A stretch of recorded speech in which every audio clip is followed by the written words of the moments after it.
1 महिन्यापेक्षा जास्त काळ मी कैदखान्यात आहे, घरच्या आणि इस्पितळाच्या. माननीय उद्धव ठाकरे यांचं माझ्यावर बारीक लक्ष आहे, मी कुठे बाहेर पडतो का काय. आताही त्यांची परवानगी नाही, पण तरी आपण सगळे आलात. बऱ्याच दिवसांनी आपण भेटतो आहोत. थोडं तब्येतीमध्ये सुधारणा होते आहे, यापुढे ते अजून होईल. उपचार फार कठोर असतात, आजारापेक्षा उपचार भयंकर असतात, पण ते चालू आहे. आणि मला पूर्ण खात्री आहे, मी जे म्हणालोय की डिसेंबर नंतर मी पूर्ण बरा होऊन येईल. बोला, आपल्याला काय डॉक्टरांना पूर्ण विश्वास आहे. डॉक्टरांची जी टीम आहे आमची, प्रमुख डॉक्टर आहेत मुंबईतले, तर ते उपचार करतायत. आणि रेडिएशनचा जो एक मुख्य भाग आहे तो संपलेला आहे. इतर काही उपचार सुरू आहे, रिकव्हरी सुरू आहे चांगल्या प्रकारे. पण माझ्यासारखा माणूस स्वस्थ बसू शकत नाही. जर बरा असतो तर नगरपालिका निवडणुकांच्या प्रचारामध्ये मी 100% संपूर्ण महाराष्ट्रात फिरलो असतो. नगरपालिका निवडणुका उद्या आहेत आणि शिंदे गटाच्या गुलाबो गँगने सांगितलेलं आहे की आज 1 तारखेला लक्ष्मी दर्शन होणार आहे. ते आता कुठे कुठे लक्ष्मी दर्शन झालेलं आहे याची माहिती निवडणूक आयोगाने घेतली पाहिजे. राज्याचं निवडणूक आयोग आहे, त्यांनी कुठे कुठे लक्ष्मी दर्शन झालंय. कारण राज्याच्या मंत्र्याने जाहीर केलं होतं की लक्ष्मी दर्शन 1 तारखेला सकाळी होणार. त्याच्यामुळे लोक सकाळपासून जागेच आहे. मला जी माहिती मिळाली सकाळपासून जागे आहेत आणि काही ठिकाणी 10,000 15,000 मतामागे असं लक्ष्मी दर्शन सुरू आहे. ही नगरपालिका निवडणूक आणि नगरपंचायत निवडणूक ज्या पद्धतीनं सुरू आहे महाराष्ट्रामध्ये, आतापर्यंत नगरपालिका आणि नगरपंचायत निवडणुकीमध्ये पैशाचा इतका प्रचंड खेळ कधी झाला नव्हता. मुळात नगरपालिका नगरपंचायत निवडणुका या राज्याचे मुख्यमंत्री किंवा सरकार कधी लढवतच नव्हते, ते स्थानिक पातळीवरच लोक लढत राहिले. आता मी पाहिलं की 5-5, 6-6 हेलिकॉप्टर्स नगरपालिका आणि नगरपंचायत निवडणुकांसाठी सत्तेतले 3 पक्ष आहेत, त्यांनी 5-5, 6-6 हेलिकॉप्टर्स, खाजगी विमानं, हे कधी नगरपालिका नगरपंचायत निवडणुकीत झालं नव्हतं. अशा पद्धतीने एका नगरपालिकेसाठी 15-15, 20-20 कोटी रुपयाचं बजेट आहे. ही 3 पक्षातली स्पर्धा आहे सत्तेतल्या. आतापर्यंत आम्ही निवडणुका लढलो, पण आम्ही ह्या निवडणुका आमच्या स्थानिक कार्यकर्त्यांवर सोडल्या. आताही तशाच सोडलेल्या. तुम्ही पाहिलं असेल की शिवसेनेकडून लोक म्हणतात विरोधक निस्तेज आहेत या निवडणुकीत. नाही, विरोधक निवडणुकीमध्ये आहेत, पण अशा पद्धतीने निवडणुका आम्ही कधी लढल्या नाही. नगरपालिका नगरपंचायत ग्रामपंचायतीला इतके कोट्यवधी रुपये खर्च करून तुम्ही कोणाशी स्पर्धा करताय? या राज्याची निवडणूक संस्कृती जी होती ही पूर्णपणे उद्ध्वस्त झालेली आहे. या राज्याला एक संस्कृती होती, संस्कार होता, तो गेल्या 4 ते 5 वर्षामध्ये देवेंद्र फडणवीस यांच्या नेतृत्वाखालच्या सरकारनं पूर्णपणे उद्ध्वस्त केलेला आहे. आपापसात त्यांच्या मारामाऱ्या सोडून द्या, पण नगरपालिका निवडणुकीमध्ये किती पैसे खर्च करावे त्याला काही मर्यादाच राहिलेला नाही. याचं कारण 3 पक्षातली स्पर्धा, तू मोठा की मी मोठा. स्पर्धा ही शिंदे शिवसेना विरुद्ध भाजप अशी बघा, शिंदेची शिवसेना जी आहे ते म्हणतात, मुळात शिंदेची शिवसेना म्हणायला मी तयारच नाही पहिल्यापासून. आणि शिंदे सेनेचा कोथळा हे अमित शहाच काढणार आहे. हे माझं वाक्य तुम्ही लिहून ठेवा. शिंदे सेनेचा कोथळा हे दिल्लीचे शहा काढणार आहेत. त्यांची जी काही परंपरा आहे कामाची, त्याने आमचा कोथळा काढण्याचा प्रयत्न केला, पण आम्ही त्यातून बाहेर पडलो. पण त्यांच्या स्वभावानुसार आणि त्यांच्या कार्यपद्धतीनुसार शिंदे सेनेचा कोथळा हा दिल्लीतूनच काढण्याचा आहे.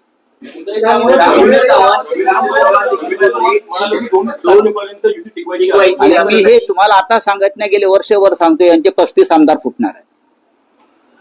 ज्या पद्धतीनं त्यांनी शिवसेनेच्या बाबतीमध्ये गुप्त ऑपरेशन तेव्हा केलं आणि आमचे आमदार, तीच पद्धत त्याच पद्धतीनं आता शिंद्यांचे आमदार फोडण्याचं काम अगदी व्यवस्थित सुरू आहे.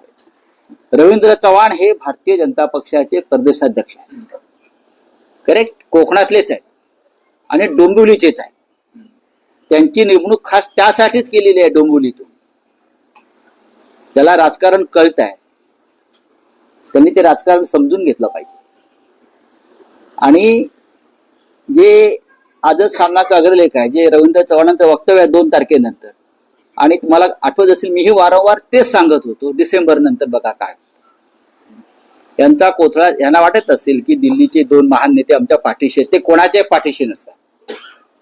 हिंदुहृदय सम्राट बाळासाहेब ठाकरे यांनी अमित शहा आणि नरेंद्र मोदी यांना बरं का नियमबाह्य मदत केली कायद्याच्या बाबतीमध्ये, इतर बाबतीमध्ये, तरी त्यांनी माननीय हिंदुहृदय सम्राटांच्या शिवसेनेच्या पाठीत खंजीर खुपसायला मागे पाहिले नाही. तिथे शिंदे कोण?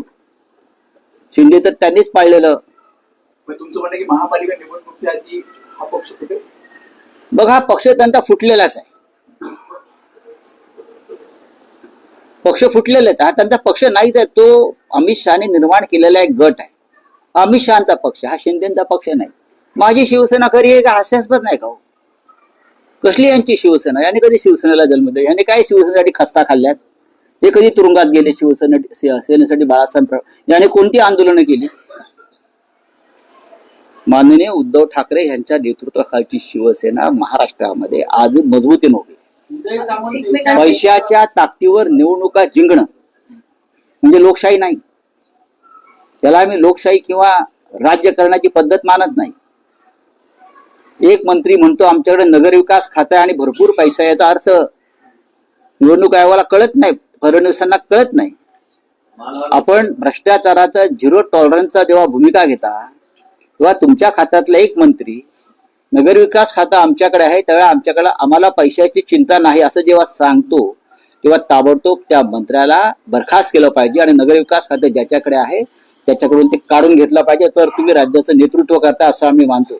आम्ही यशवंतराव चव्हाणांपासून नेतृत्व पाहिलेले आहे त्या राज्यामध्ये. संस्कारी, संयमी आणि सुसंस्कृत नेतृत्व काय असतं, माननीय शरद पवार साहेबांपर्यंत, मनोहर जोशींपर्यंत, देवेंद्र फडणवीस यांच्याकडनं अपेक्षा होती, पण ते त्याला अपयश त्यांचं आलेलं आहे. फडणवीसांनी शिंदेला सांगितलेलं होतं जेव्हा मंत्र्यांनी बहिष्कार टाकलेला होता कॅबिनेट, फडणवीसांनी आश्वासन दिलेलं होतं की तुमचे कार्यकर्ते आम्ही फोडणार नाही आणि आम्ही तुमचे फोडणार नाही.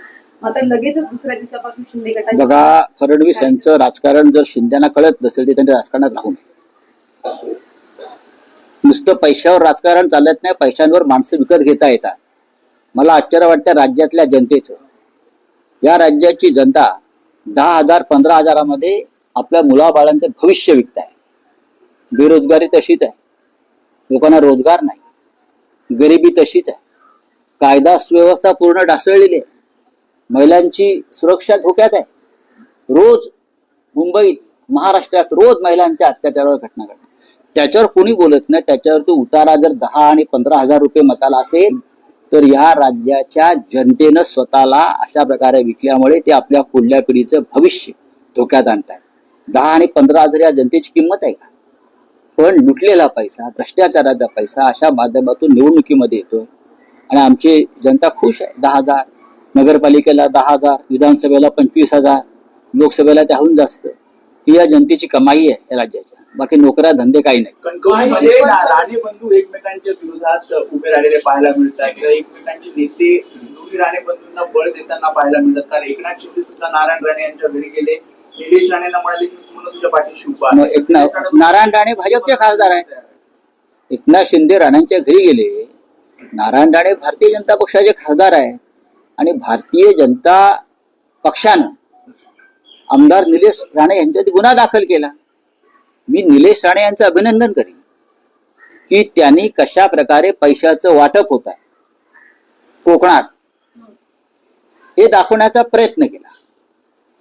त्यांचे आमचे मतभेद असतील, पण शेवटी निवडणुकीमध्ये पैशाचं वाटप कशा प्रकारे होत आहे हे दाखवण्याचा प्रयत्न केला. याचा अर्थ शिंदे गटाचे लोक पैसे खर्च वाटत नाहीत का? जास्त वाटत.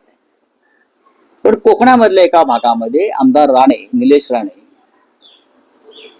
यांनी कसे पैसे येतात कसं पैशाचं वाटप होतं यावरती प्रकाश पाडला असेल तर निवडणूक आयोगानं त्यांची दखल घेण्याऐवजी त्यांच्यावर गुन्हा दाखल करणं हे काय मला योग्य वाटत नाही.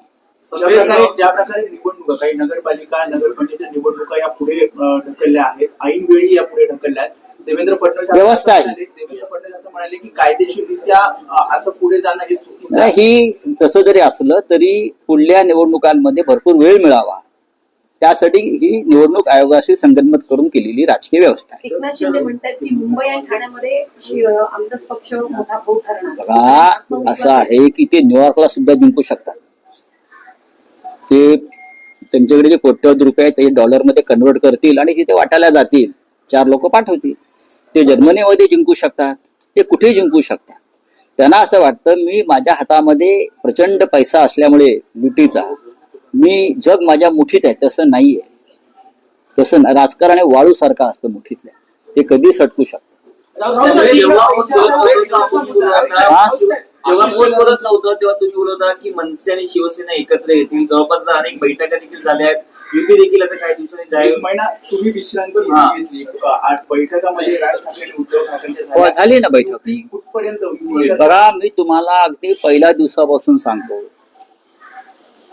शिवसेना माननीय बाळासाहेब ठाकरेंची म्हणजे उद्धव ठाकरे यांच्या नेतृत्वाखालची खरी शिवसेना आणि महाराष्ट्र नवनिर्माण सेना राज ठाकरे यांच्या नेतृत्वाखालची, या दोघांमध्ये सकारात्मक चर्चा सुरू आहे. बैठका सुरू आहे जागा वाटपावर आणि योग्य दिशेनं ही चर्चा सुरू आहे. माननीय उद्धव ठाकरे आणि माननीय राज ठाकरे यांच्यामध्ये उत्तम संवाद सुरू आहे. एकमेकांना भेटतात. आताही 4 दिवसापूर्वी त्यांची दोघांची भेट झाली. मला त्याच्याविषयी माझी चर्चाही झाली. त्यामध्ये राज ठाकरे यांनी महानगरपालिकेसंदर्भात एक प्रेझेंटेशन जे तयार केलं होतं ते त्यांना दाखवलं आणि ते उत्तम प्रेझेंटेशन आहे असं उद्धव ठाकरेंनी मला सांगितलं की राज यांनी एक चांगलं प्रेझेंटेशन मला दाखवलं निवडणुकांसंदर्भात किंवा इतर काही. त्याच्यामुळे कोणाला चिंता करण्याचं कारण नाहीये.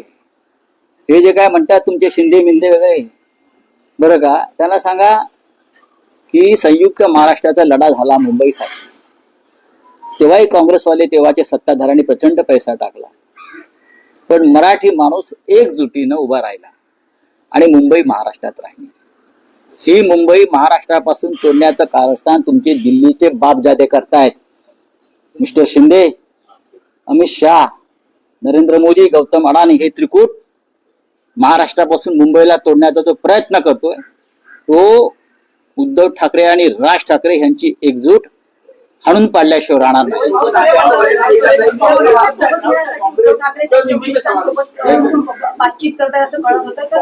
बघा एक लक्षात घ्या, काँग्रेसशी आमची चर्चा सुरू आहे. जर काँग्रेसला वाटत असेल, त्यांचा जर बिहारच्या निकालानंतर त्यांचा जर कॉन्फिडन्स वाढला असेल, बिहारच्या निकालानंतर जर काँग्रेस पक्षाचा आत्मविश्वास वाढला असेल तर ते मुंबईमध्ये स्वतंत्र लढायला तयार आहेत, तर त्यांना लढू द्या. आमची त्यांची चर्चा सुरू आहे. मी साधारण डिसेंबरच्या 2ऱ्या आठवड्यात दिल्लीत जाणार आहे. तेव्हा माझा प्रयत्न असेल की या विषयावर मी त्यांच्या हायकमांडशी बोलेन. पण काँग्रेसने सोबत असणं मुंबईमध्ये महाविकास आघाडी म्हणून ही आमची भूमिका असायला पाहिजे. काँग्रेस पक्ष आम्ही सगळे एकत्र आहोत. राज ठाकरे सोबत आल्याने भारतीय जनता पक्षाचा पराभव होणार आहे, लक्षात घ्या. आमचा जो शत्रू आहे, या मुंबईचा जो शत्रू आहे तो भारतीय जनता पक्ष आहे. गौतम अडाणीला ज्या पद्धतीने ही मुंबई घशात घातली जाते ती जर थांबवायची असेल आपल्याला तर राज ठाकरे यांचं सोबत असणं ही या मुंबईची आणि महाराष्ट्राची गरज आहे. बोले हिंदी में. कुंभ मेला नासिक में हो रहा है, पैसा महाराष्ट्र का लग रहा है और कॉन्ट्रैक्ट गुजरात में जा रहा है, क्या कहना चाहते हैं? प्रयागराज में भी यही हुआ ना. आप प्रयागराज में जाइए और देखिए, प्रयागराज में जितने भी काम इंफ्रास्ट्रक्चर के हुए वो सब कॉन्ट्रैक्टर्स गुजरात के थे. लोकल लोगों को काम मिलना चाहिए. नासिक में कुंभ मेला हो रहा है, नासिक में पूरे गुजरात के ठेकेदारों का डेरा वहां बैठा है. अगर नासिक में काम हो रहा है तो महाराष्ट्र के जो काम करने वाले ठेकेदार है, लोग हैं, उनको काम मिलना चाहिए लोकल लोगों को. आप ये साधु ग्राम के लिए 2000 झाड़ तोड़ रहे हैं, हाँ पेड़ तोड़ रहे हैं. सर पार्लियामेंट से रास्ता चौड़ा करने के लिए लोगों के घर तोड़ रहे हैं, ये कुंभ मेला में किसने कहा? और लोगों का बेघर बेरोजगार कर रहे हो, ये सिंहस्थ कुंभ मेले का काम है क्या? 25,000 करोड़ का बजट पूरा गुजरात में जा रहा है। गिरीश महाजन को पूछिए, मैं झूठ बोल रहा हूं तो उनको पूरे लिस्ट देता हूं ठेकेदारों की। बोलिए। सर पार्लियामेंट सेशन शुरू हो रहा है, जो SIR है उसको लेके SIR पर हम चर्चा मांग रहे हैं, पूरे अपोजिशन ने आज जो नोटिस दिया है। मैं मुंबई से बोल रहा हूं, मैं दिल्ली नहीं पहुंच पा रहा हूं, मैं जाऊंगा दिल्ली में, लेकिन SIR पे चर्चा होनी चाहिए, इलेक्शन रिफॉर्म के ऊपर चर्चा होनी चाहिए, पहलगांव के ऊपर चर्चा होनी चाहिए, दिल्ली ब्लास्ट के ऊपर चर्चा होनी चाहिए। ये सरकार की जिम्मेदारी है, ये जो प्रमुख प्रश्न है इस देश में उसके ऊपर चर्चा है। लेकिन सरकार भाग रही है, सरकार डर रही है। बिहार में इतनी जीत होने के बावजूद भी सरकार अपोजिशन से डर रही है और चर्चा से भाग रहे। सरकार ये संसद नहीं चलने देगी, इस बार ये सत्र नहीं चलने देगी। सर आपकी तबीयत को लेकर सवाल करना चाहूंगा कि आपकी तबीयत सही नहीं है, फिर भी आप आगे प्रेस कॉन्फ्रेंस दे रहे हैं। उद्धव ठाकरे का नाम लिया आपने, आप भावुक हो गए, आपके भाई भी भावुक हो गए। सर जब जेल गए थे, जब भी आप इसी तरह आए थे और बात, देखिए मेरी जो बीमारी है जेल से शुरू हो गई, मैं आपको बताना चाहता हूँ। जब मैं जेल में था तब से ये मेरी बीमारी शुरू हो गई है, लेकिन मैंने थोड़ा निगलेक्ट किया, लेकिन वहां से शुरू हो गई है। लेकिन सरकार को अच्छा लगता है अपोजिशन को जेल में डालो, खत्म करो, लेकिन हम खत्म नहीं होंगे, हम लड़ेंगे पूरे देश के साथ। देश के बड़े बड़े नेता हमारे साथियों से मेरा संपर्क है, दर्द, सबकी शुभकामनाएं है। मैं जल्दी ठीक हो जाऊंगा और मैदान में उतरूंगा। चांगली गोष्ट आहे, ही व्यक्तिगत नाती असतात। धन्यवाद। ठाकरेंची तो शांत बसलेली होती, 1 महिन्याची दिनचर्या बसली होती। मी बोललो ना, मी कैद खाण्यातच आहे, वैद्यकीय कैद खाण्यात आहे, मेडिकल जेल। फडणवीसांनी तुम्हाला परत एकदा शुभेच्छा दिली की लवकरात परत एकदा माध्यमांसमोर येतात। नाही बघा, देवेंद्र फडणवीस हे कधी काळी आमचे जवळचे मित्र होते आणि आम्ही नाती जपतो, आम्ही एकत्र काम केलेलं आहे। आजारपणात त्यांनी मला स्वतः फोन करून चौकशी केली आणि सर्व प्रकारच्या मदतीची त्यांनी पेशकश केली।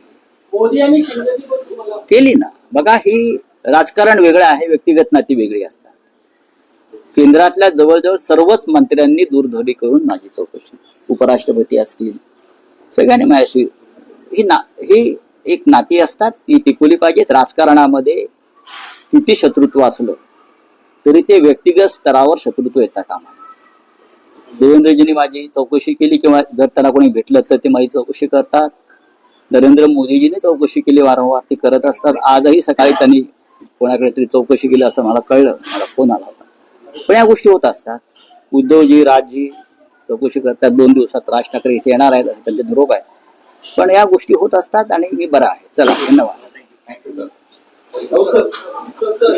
सर एक फोटो काढू कॅमेरा, खूप दिवसानंतर आलो ना यार फटाफट यार लवकर या